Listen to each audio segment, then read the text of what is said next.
जय माता दी दोस्तों। माता रानी आपकी सारी मनोकामनाएं पूर्ण करें और आप जीवन में खूब सारी तरक्की करें। इसी के साथ आज का जो वीडियो है वो मैं शुरू कर रही हूँ। दोस्तों आज के वीडियो में मैं बात करने वाली हूँ संतान सप्तमी व्रत के बारे में, क्योंकि अभी व्रत में बहुत सारी तिथियाँ जो हैं वो अलग अलग हो रहे हैं, मतभेद जो है वो चलते चले आ रहे हैं। बहुत सारी बहनों के कमेंट आ रहे हैं कि दीदी ये जो व्रत है वो कल करना है या परसों करना है, मतलब 21 तारीख को ये व्रत करना है, 21 सितंबर को या 22 सितंबर को, समझ में नहीं आ रहा है, आप बताइए। तो मैंने सोचा चलिए बता देती हूँ आप सबको कि जो व्रत है संतान सप्तमी का वो कब करना चाहिए। पहले तो जिन बहनों ने तीजा व्रत किया होगा पता है उनको दोपहर 2 बजे से तीजा खत्म होकर चतुर्थी तिथि लग गई, फिर चतुर्थी वाले दिन जिस दिन था उस दिन दोपहर में चतुर्थी तिथि समाप्त हो गई और ऋषि पंचमी जो है वो लग गई। तो बहुत सारे लोगों को पता है कि जो त्यौहार हैं उनमें मतभेद चल रहे हैं। अब जो हमारा सनातन धर्म, जो हमारा हिंदू धर्म है, उसमें क्या है, उदया तिथि के हिसाब से जो व्रत है वो चलते हैं। जैसे मान लीजिए जो जिस दिन तृतीया तिथि थी, जिस दिन तीजा था, उस दिन दोपहर 2 बजे से ख़त्म हो रही थी, चतुर्थी तिथि लग रही थी, लेकिन किसी ने नहीं मनाया क्योंकि उदया तिथि के हिसाब से ही दिन लेते हैं। तो जो चतुर्थी तिथि है वो कल मनाई गई थी, मतलब जो गणेश जी हैं वो कल आए थे, कल मतलब 19 तारीख को। तो जो चतुर्थी तिथि है वो 19 तारीख को मनाई गई। उसी प्रकार से जो ऋषि पंचमी है वो 19 तारीख को ही लग रही थी, लेकिन नहीं मनाई गई क्योंकि उदया तिथि के हिसाब से व्रत चलते हैं। तो जो ऋषि पंचमी का व्रत है, जो ऋषि पंचमी की पूजा है वो 20 तारीख को रखी गई है। तो आज ऋषि पंचमी की पूजा हुई है, उस हिसाब से पंचमी आज है और षष्ठी जो है वो भी शाम से लग रही है। तो बहुत सारे लोग इसे आज ही षष्ठी समझ रहे हैं और कल जो है वो संतान सप्तमी व्रत करना चाहते हैं। तो आपको ये नहीं करना है, क्योंकि जो भी हमारा धर्म है, जो भी हिंदू धर्म है, जो भी सनातनी है, उनको पता है उदया तिथि के हिसाब से सारे व्रत और सारे नियम जो है वो हमें करना चाहिए।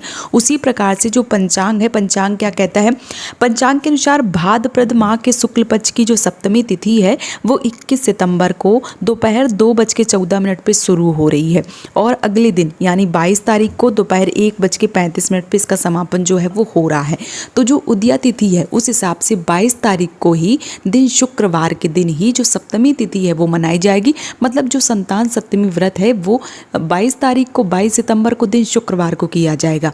जो पूजा का मुहूर्त है, वैसे जो पूजा है, जो कामकाजी महिलाएं हैं, क्योंकि कई बार ऐसे प्रश्न आते हैं कि दीदी हम काम करने जाते हैं या हम किसी ऑफिस किसी ड्यूटी में जा रहे हैं तो हम सुबह पूजा करें या ना करें। तो देखिए विधान ऐसा है, संतान सप्तमी व्रत में जो पूजा है वो दोपहर में करी जाती है। कुल मिला के अगर मैं मोटा मोटा आपको बताऊं तो 12 बजे के बाद जो पूजा है वो संतान सप्तमी की जाती है।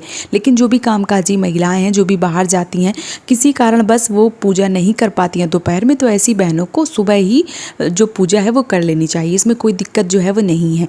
लेकिन जो बहनें घर पे रहती हैं, जो पूजा करती हैं, उनको 12 बजे के बाद ही करना चाहिए। जैसे अभी क्या है, 1:30 बजे तक मुहूर्त है, 1:35 तक जो सप्तमी तिथि है वो रहेगी, उसके बाद अष्टमी तिथि लग रही है। तो आप 21 तारीख को इस व्रत को ना करें, बिल्कुल ना करें। आप उदया तिथि के हिसाब से ही चलें और 22 सितंबर को दिन शुक्रवार को साल 2023 में आप संतान सप्तमी का जो व्रत है वो 22 सितंबर को दिन शुक्रवार को ही करें और 1:35 से पहले ही पूजा जो है वो समाप्त कर लें। आप 12 बजे के बाद भी पूजा शुरू करेंगी तब भी आपकी 1.5 घंटे का समय है वो काफ़ी ज़्यादा है। आप इस बीच में जो पोथी है, जो कथा है वो भी पढ़ सकते हैं और पूजा जो है वो भी पूरी विधिवत तरीके से कर सकते हैं। तो 1:30 बजे तक आप पूजा जो है वो समाप्त कर लीजिए। उसके बाद जो सप्तमी तिथि है वो समाप्त हो रही है, तो आप 22 तारीख को पूरी विधिवत तरीके से अपने जो आपके पुत्र हैं, जो आपकी संतान है, उनकी लंबी आयु के लिए संतान सप्तमी का जो व्रत है वो आप जरूर कीजिए। बहुत सारी बहनें हैं जो पहली बार रख रही हैं, बहुत सारे प्रश्न आ रहे हैं कि दीदी पहली बार इस व्रत को करना है कि नहीं करना है। तो बिल्कुल आप कर सकते हैं। मैंने अपने बहुत सारे वीडियो में बताया है कि मान लीजिए कि मलमास लगा था, बहुत सारी बहनों के प्रश्न आते हैं कि दीदी मलमास लगा था, आप कैसे बोल सकते हो कि नया व्रत उठा सकते हैं। तो देखिए, जो मलमास का महीना आता है उस महीने में नया व्रत शुरू नहीं किया जाता है, ना उस महीने में उद्यापन किया जाता है। बाकी पूरे साल आगे और पीछे कोई नया व्रत आप शुरू भी कर सकते हैं, उद्यापन भी कर सकते हैं, सारे नियम जो है वो किए जा सकते हैं। इसमें कोई दिक्कत, कोई परेशानी जो है वो नहीं होती है।